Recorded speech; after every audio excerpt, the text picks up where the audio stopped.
తాకట్టులో ఉన్న బంగారాన్ని విడిపించి ఆ రోజు ఆన్లైన్ రేటుకే మేము కొంటాం. Sharma gold company.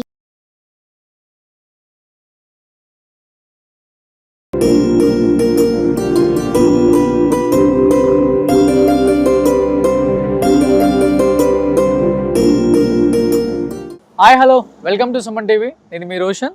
So present మనం శ్రీ లక్ష్మీ నరసింహస్వామి దేవస్థానం నల్లమల ఫారెస్ట్ అనమాట. ఇది కంప్లీట్గా మీరు ఒకసారి ఈ వ్యూ చూస్తే అర్థమవుతుంది. కంప్లీట్గా లక్ష్మణ్ ఒకసారి వ్యూ చూపిస్తే అర్థమవుతుంది.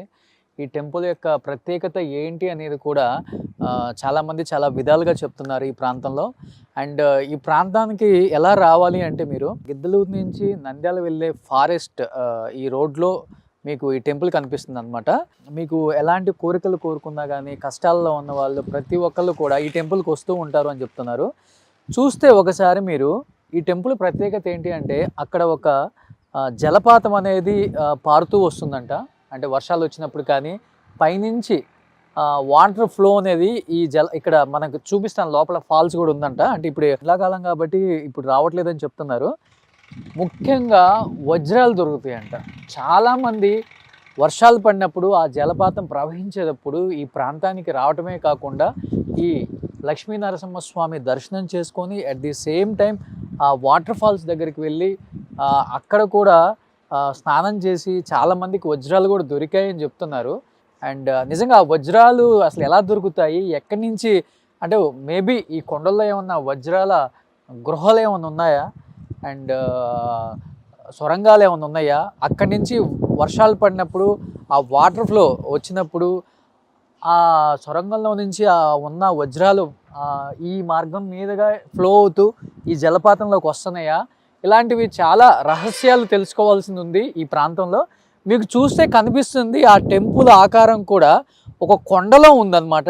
టెంపుల్ షేప్ కూడా ఒక కొండని ఇలా ఒక కొండని ఎక్కడ కూడా దాన్ని పగలగొట్టకుండా కింద సొరంగ మార్గంగా ఈ టెంపుల్ని ప్రతిష్టాపించడం జరిగిందనమాట. అంటే అది ఆర్టిఫిషియల్గా చేశారా లేకపోతే గత వేల సంవత్సరాల హిస్టరీ ఉందని చెప్తున్నారు ఈ టెంపుల్కి. ఒకసారి ఈ టెంపుల్ ప్రత్యేకత ఏంటి అసలుకి అంటే చాలా పవర్ఫుల్ అంట ఈ లక్ష్మీ నరసింహస్వామి. చాలామంది ఎమ్మెల్యేసు, ఎంపీసు, మినిస్టర్లు, పెద్ద పెద్ద వివిఐపీలు కూడా పనిగట్టుకొని ఇక్కడికి వస్తూ ఉంటారు అని చెప్తున్నారు. అండ్ ఆ కొండని అలానే ఉంచి ఆ సొరంగ మార్గంలో నుంచి ఆ దేవుడు అక్కడే ప్రతిష్టాపించడం జరిగింది, అక్కడ వెలిచారని చెప్తున్నారు. దానిపైన ఒక గోపురం లాంటిది నిర్మించారు అన్నమాట. ఇక్కడ ఒకసారి లోపలికి వెళ్దాం, అయ్యవారిని అడుగుదాం. చూస్తున్నాం కొన్ని డెవలప్మెంట్ వర్క్స్ కూడా అవుతున్నాయి ఇక్కడ. ఇంతకుముందు అయితే ఈ బ్రిడ్జి కూడా లేదంట. కాశీనాయన రెడ్డి అంటే ఈ టెంపుల్ లోపలికి వెళ్ళడానికి వచ్చిన భక్తులు ఇబ్బంది పడుతున్నారని చెప్పేసి గత 2012-13లో ఈ బ్రిడ్జిని కట్టారని చెప్తున్నారు. సో ఇక్కడ వాటర్ ఫాల్స్ అని చెప్పాను కదా, సో ఆ వాటర్ ఫాల్స్ అలా వచ్చి ఇలా ప్రవహిస్తుందని చెప్తున్నారు. ఇక్కడ కనిపిస్తుంది కదా మీకు ఈ కాలువలాగా. అంటే మనకు కనీసం ఎటువంటి సదుపాయం కూడా లేదనమాట. ఒక నిజంగా దేవుళ్ళు ప్రతిష్టాపించడం కన్నా కూడా వెలిసిన విగ్రహాలకి పవర్ఫుల్ విగ్రహాలు చాలా ఉంటాయి. ముఖ్యంగా ఆంధ్రప్రదేశ్లో కూడా చాలానే ఉన్నాయి. బట్ ఈ గవర్నమెంట్లో ఇలాంటి టెంపుల్స్ని ఎక్కడున్నాయో అని పరిశోధించి కొన్ని డెవలప్మెంట్ వర్క్స్ కూడా చూస్తున్నాం. మార్కాపురంలో కూడా 12 కోట్లు పెట్టి డెవలప్మెంట్ చేస్తున్నారు. అండ్ ఇది నంద్యాల కాన్స్టిట్యున్సీ కింద వస్తుంది అనుకుంటా. ఇక్కడ కూడా డెవలప్మెంట్ పనులు చూస్తున్నాం. బట్ ఎక్కడ కూడా పురాతనమైన టెంపుల్స్ కాబట్టి ఒక సెంటిమెంట్ ఉంటుంది. ఎక్కడ కూడా వాటిని పగలగొట్టకుండా అలానే టెంపుల్స్ని డెవలప్ చేస్తున్నారు. ఒకసారి లోపలికి వెళ్ళి ఈ టెంపుల్ అయ్యవారితో మాట్లాడదాం. అసలుకి ఈ జలపాతం ఏంటి, ఈ వజ్రాలు దొరకటం ఏంటి, దీని ప్రత్యేకతలు ఏంటి, ఇది ఎన్ని సంవత్సరాల క్రితం వెలిసిందో ఆయన మాటలో తెలుసుకుందాం ఒకసారి. నిజంగా కొన్ని దేవాలయాలు చూసినప్పుడు మనకు కూడా చాలా మంచి అనుభూతి కలుగుతుంది. అలాంటి అనుభూతి కలుగుతుంది ఇక్కడికి వచ్చినప్పుడు. చూస్తున్నాం మొత్తం కూడా నల్లమల ఫారెస్ట్లో నుంచి వెలిసిన విగ్రహం అనమాట. ఇది లక్ష్మీ నరసింహస్వామి నిజంగా కొండల మధ్య వెలిసిందనమాట. కనిపిస్తుంది మనకు లోపల కూడా. సో చాలా పురాతన కట్టడం, కొన్ని వేల సంవత్సరాల చరిత్ర కలిగిన లక్ష్మీ నరసింహస్వామి అవతారం చూస్తుంటే నిజంగా చాలా కన్నులు పండగగా ఉంది.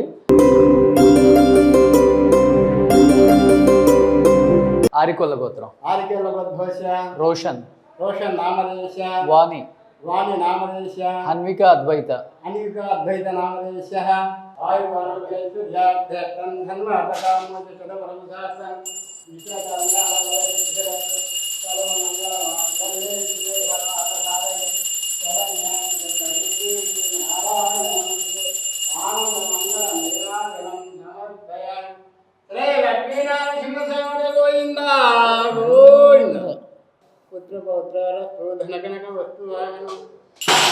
ఇది ఎన్ని సంవత్సరాల క్రితం వెలిసి ఉంటుంది గురుగారు?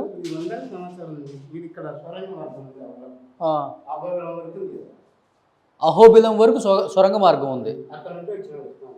ఓకే. సో ఈ సొరంగ మార్గం అహోబిలం వెళ్తుంది మొత్తం సొరంగ మార్గం కూడా. ఎప్పుడన్నా మీరు వెళ్ళటానికి ట్రై చేశారా?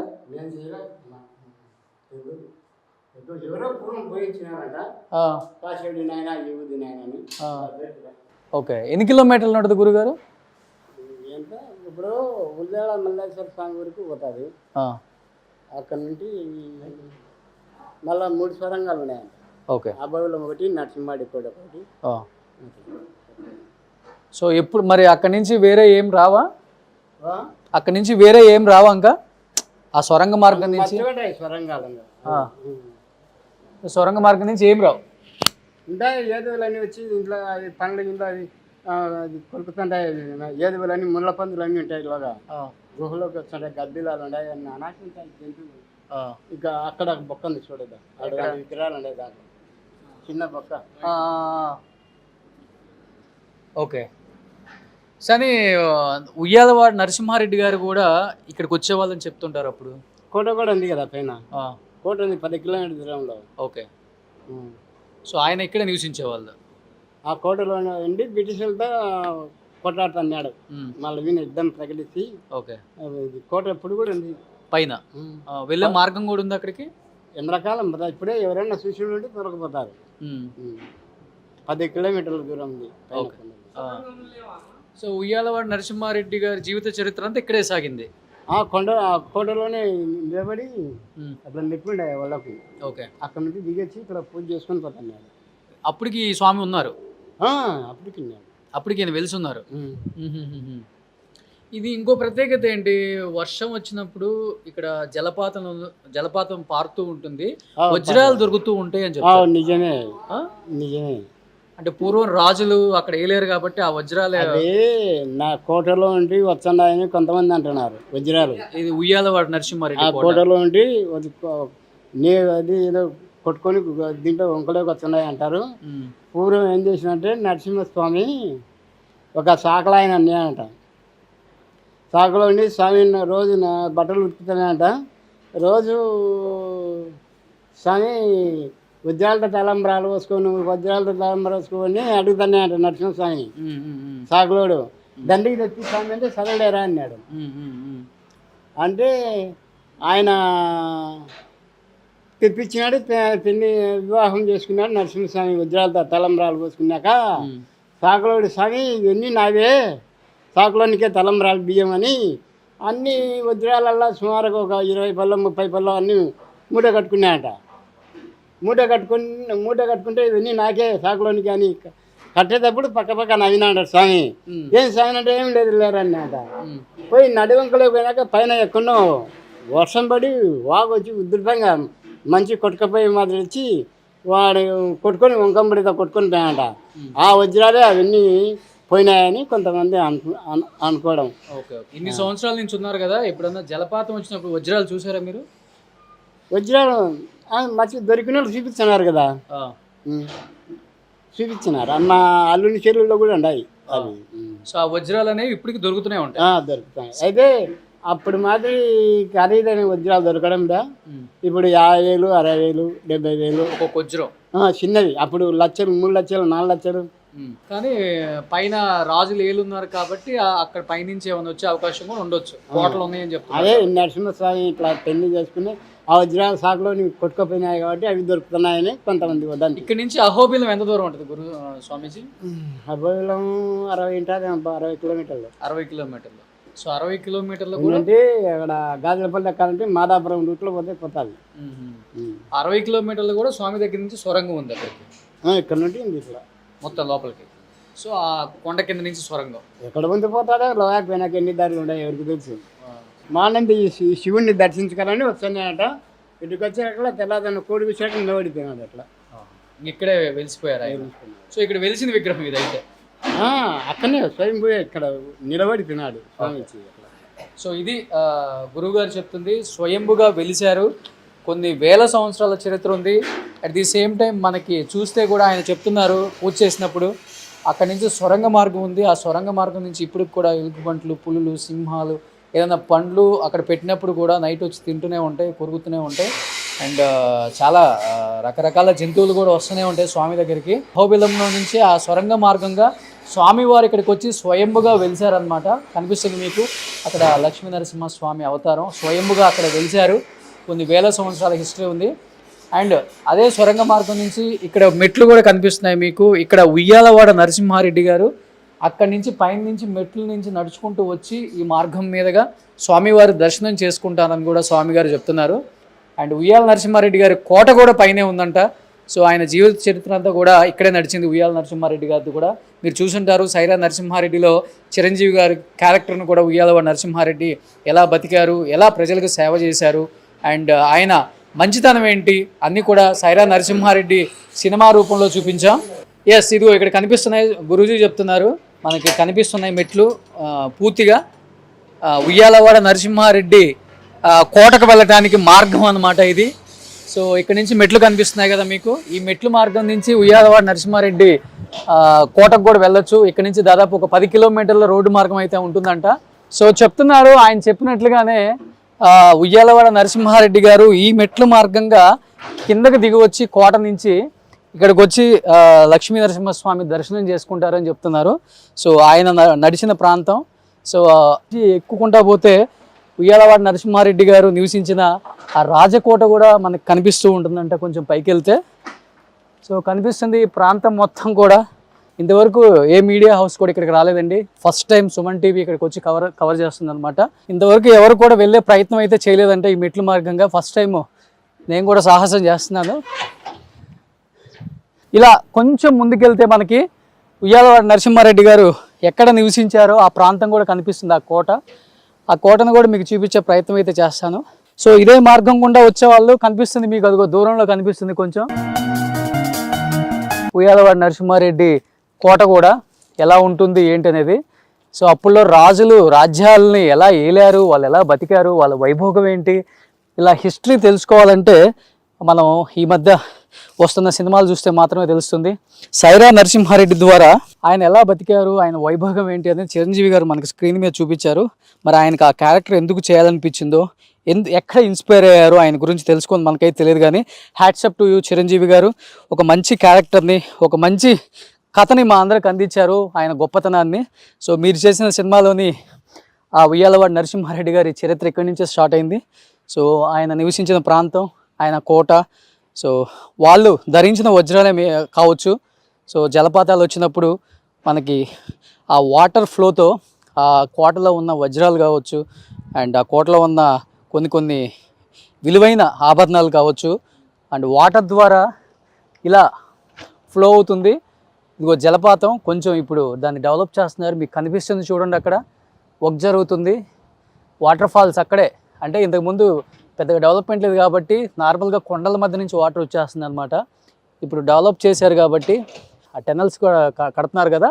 ఇప్పుడు ఎప్పుడైనా వర్షం పడితే ఆ పైనుంచి వాటర్ అనేది ఫ్లో అనేది ఇక్కడికే వస్తుంది అనమాట. అహోబిలం నుంచి ఆ గృహ ద్వారా స్వామివారు వచ్చి ఇక్కడ స్వయంభుగా వెలవటం అనేది మామూలు విషయం కాదు. కొన్ని వేల సంవత్సరాల క్రితం వచ్చారంట.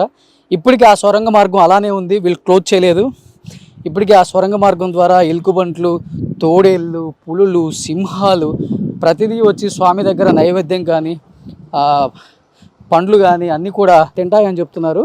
ఇంతకుముందు నేను దర్శనం చేస్తున్నాను కదా, స్వామివారి దర్శనం. ఇదే కొండ, ఇది టెంపుల్ కాదు, ఊరిక నమూనా కోసం ఒక చిన్న గోపురం కట్టారు తర్వాత. సో ఈ కొండని, అంటే కొండ ఇన్ ద సెన్స్ ఇది సొరంగం అనమాట, ఇది సొరంగ మార్గమే. ఈ సొరంగ మార్గంలో నుంచి దేవుడు వచ్చారు కాబట్టి ఎక్కడా కూడా ఆ సెంటిమెంట్స్ అనేది జనాలకి అలానే ఉంచాలి, పోగొట్టకూడదన్న ఒక ఉద్దేశంతో ఈ కొండకు కూడా పెయింట్ చేసి ఈ సొరంగాన్ని కింద స్వామి అలానే స్వయంభై ఉన్నారు ఈ కింద మనం దర్శనం చేసుకుంది. సో తర్వాత కొంచెంగా ఈ టెంపుల్ని డెవలప్ చేసుకుంటూ వెళ్తున్నారు. ఇప్పుడున్న దేవాదాయ శాఖ కావచ్చు, గవర్నమెంట్స్ కావచ్చు. సో ఇంతకుముందు రావడానికి కూడా చాలా ఇబ్బందిగా ఉండేది ఈ రోడ్డు మార్గంలో అని చెప్పేసి ఫ్లైఓవర్ ఒక దాత వేయించారని చెప్పారు. అండ్ ఇప్పుడు వాటర్ ఫాల్స్కి కూడా అక్కడ మనకి డ్యామ్స్ కడుతున్నారు. అండ్ ఇది లక్ష్మీ నరసింహస్వామి గొప్పతనం. ప్రతి ఒక్కరు కూడా లక్ష్మీ నరసింహస్వామిని అంతలా పూజిస్తున్నారు, అంతగా ఆరాధిస్తున్నారు. అంటే ఆయన గొప్పతనం ఏంటో ఇక్కడికి వచ్చిన తర్వాత అర్థమవుతుంది. ఆయన మహిమలు ఏంటి, ఆయన అంత పవర్ఫుల్ గాడ్ అనేది మనకు పూర్తిగా అర్థమవుతుంది. అండ్ చూస్తున్నాం ప్రతిదీ కూడా ఎక్కడ చెక్కు చెదరకుండా ఆ రోజుల్లో రాజులు దేవుళ్ళు ఎలా పరిపాలించారు, ఎలా ఇక్కడికి వచ్చి స్వయం అయ్యారు, అది ఏమాత్రం ఆ పురాతన కట్టడాలకు సంబంధించినవి ఏమాత్రం తీసిపోకుండా వాటిని అలానే ఉంచుకుంటూ ప్రజల మనోభావాలను దెబ్బతీయకుండా చాలా నిబద్ధతగా పాటిస్తున్నారనమాట. చూస్తున్నాం లక్ష్మీ నరసింహస్వామి యొక్క గొప్పతనం. సో చాలా అంటే ఎటువంటి ఇబ్బందులు ఉన్నా కానీ ఈ గుడికి వస్తే కోరికలు తీరుతాయన్న ఒక సెంటిమెంట్ అయితే చాలామందికి ఉంది. చాలామంది వస్తూ ఉంటారు. అండ్ ముఖ్యంగా జలపాతం అప్పుడైతే ఇక్కడంతా ఫుల్ నిండిపోతారు జనం. అంటే వజ్రాలు దొరుకుతాయి అనే ఉద్దేశం కాదండి, నిజంగానే వజ్రాలు దొరుకుతాయా, చెప్పేది నిజమా కాదని చూడటానికి వచ్చే వాళ్ళు కూడా ఉంటారు.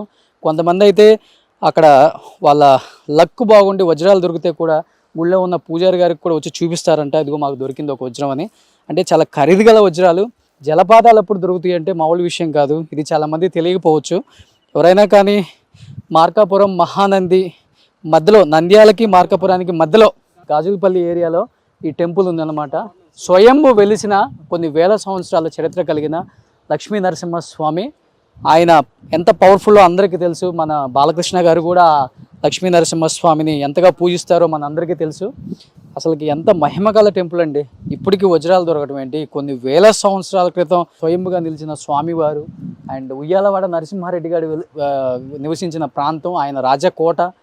మరి అక్కడి నుంచి ఇక్కడికి ఏం కనెక్షన్ ఉందో కూడా నిజంగా వాళ్ళకే తెలుసు. ఆ మహిమ ఏంటో అర్థం కావట్లేదు. ఇప్పటికి కూడా వజ్రాలు దొరకటం ఏంటి, ఇన్ని వేల సంవత్సరాలు దొరికిన అంటే ఎన్ని లక్షల వజ్రాలు అక్కడ పొందుపరిచి ఉంటారు ఆ రోజుల్లో రాజులు. అంటే ఇప్పటికి కూడా ఎవరు ట్రై చేయలేదండి అక్కడ పైకి వెళ్ళటానికి, సాహసం చేయలేదు. ఎందుకంటే శివుడి ఆజ్ఞ లేనిది చీమైనా కుట్టదన్నట్టుగా మరి దేవుడు ఆజ్ఞ లేనిది మనం అక్కడికి వెళ్ళలేం. కాబట్టి అక్కడికి కూడా ఎవరు కూడా వెళ్ళే ప్రయత్నం చేయలేరు ఇన్ని సంవత్సరాల నుంచి, ఇన్ని వేల సంవత్సరాల నుంచి. సో అక్కడి నుంచి వచ్చే ఇదిగో ఈ ప్రాంతం నుంచి ఇక్కడి నుంచి దాదాపు ఒక 10 కిలోమీటర్ల జనం ఉంటారంట. జలపాతం వచ్చినప్పుడు వజ్రాలు దొరుకుతూ ఉంటాయంట. సో చాలా గొప్ప ప్రాంతం ఇప్పుడైతే. సో వెళ్తూ వెళ్తూ ఇంకొకసారి మన లక్ష్మీ నరసింహస్వామి దర్శనం చేసుకొని సకల సుఖాలు ఐశ్వర్యాలు అందరూ బాగుండాలని మనస్ఫూర్తిగా కోరుకుంటూ లక్ష్మీ నరసింహస్వామి ఆశీస్సులు తెలుగు రాష్ట్రాలకు ఉండాలని, సో అన్ఎంప్లాయ్మెంట్ పోవాలని మనస్ఫూర్తిగా కోరుకోవచ్చు. ఎలాంటి కోరికలు కోరుకున్నా కానీ తీరుస్తారు. లక్ష్మీ నరసింహాయ నమః.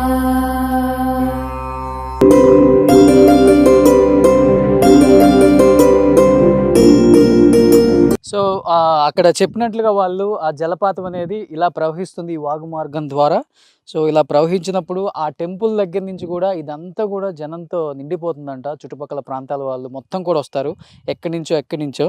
అంటే ఈ జలపాతాన్ని చూడటానికి మాత్రమే కాదు, అసలు ఈ జలపాతంలో నిజంగా వజ్రాలు దొరుకుతాయి అని చెప్పారు కాబట్టి దొరుకుతాయా లేదా అని టెస్ట్ చేయడానికి వచ్చే వాళ్ళు కూడా ఉన్నారు. చాలామందికి దొరుకుతాయి అంట. అంటే ఆ జలపాతం వచ్చినప్పుడు కొండ మీద నుంచి చాలా రాళ్ళు కూడా వస్తాయి కాబట్టి కనిపిస్తుంది కదా మీకు, ఈ ప్రాంతం అంతా కూడా రాళ్ళతో నిండిపోయింది. అండ్ వీటి మధ్యలోనే వజ్రాలు కూడా కొట్టుకుంటూ వస్తాయి కాబట్టి దొరికిన వాళ్ళకి చాలామందికి దొరుకుతూనే ఉంటాయంట. సో కనిపిస్తుంది మొత్తం కూడా అక్కడ వాటర్తో కూడా నిండిపోయింది చూడండి. సో అంటే వర్షం వచ్చినప్పుడు, జలపాతాలు వచ్చినప్పుడు మాత్రమే వజ్రాలు దొరుకుతుంటాయి. ఇప్పుడు మీకు కుదిరితే ఈ రాళ్ళల్లో కూడా దొరకచ్చు. అండ్ ముఖ్యంగా ఉయ్యాలవాడ నరసింహారెడ్డి క్యారెక్టర్ మీరు చిరంజీవి గారు చూశారు కాబట్టి ఆ సినిమాలో ఆయన ధరించిన అవన్నీ చూసినప్పుడు తెలుస్తుంది మీకు ఆ వజ్రాలు కూడా ఎంత విలువైన వజ్రాలు వాడేవాళ్ళు. సో ఆ కోట నుంచి అన్ని వజ్రాలు వర్షం పడినప్పుడు ఇలా కొట్టుకుంటూ వస్తాయి అన్నమాట. సుమన్ టీవీలో మీ పర్సనల్ అండ్ బిజినెస్ ప్రమోషన్స్ కోసం కింది నెంబర్కి కాంటాక్ట్ చేయండి.